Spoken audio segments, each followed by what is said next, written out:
কালচি কত পানি দেখেন, কিন্তু প্রচুর প্রচুর পানি এখানে, প্রচুর। আর নোংরা পানি, খালের খাল বুঝা গেছে, খালের পানি, নোংরা পানি, বাথরুমের পানি, ময়লা পানি, পানি, সব পানি উঠে গেছে। দেখাবেই চা দেন ভাই, একটা চা দেন,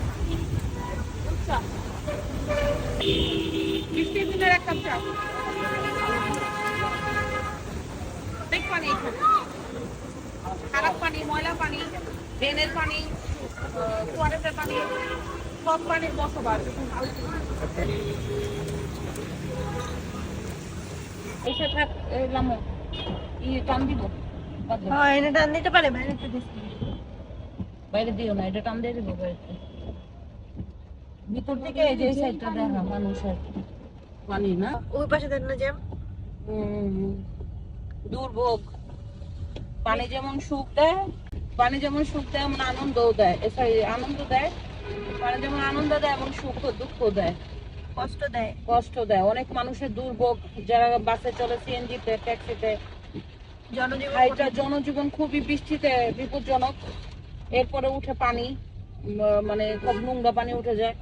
তারপরে মহিলাদের তো অনেক কষ্ট, যারা চাকরিজীবী বা বিভিন্ন হসপিটাল থেকে আসে, এই খুবই খারাপ অবস্থা। প্রচুর পানি উঠছে ঢাকা শহরে। জানেন যে লাগাতার প্রায় 2 দিন 3 দিন যাবত বৃষ্টিতে ঢাকা শহরের সাধারণ মানুষের জনজীবন প্রায় অকার্যকর।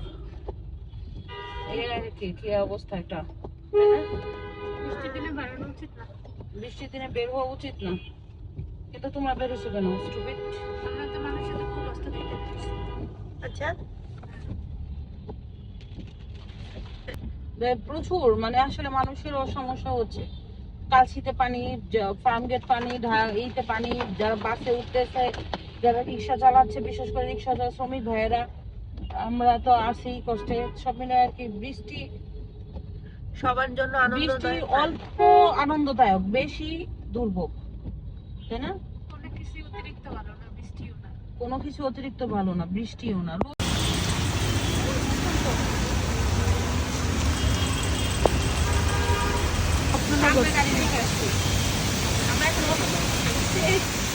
কিন্তু প্রচুর প্রচুর পানি এখানে, প্রচুর।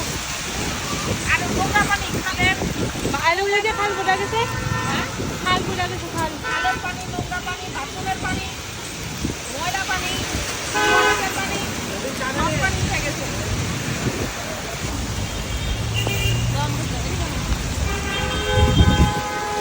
ছাতা নিয়ে বেরো, দেখো শুনে আমার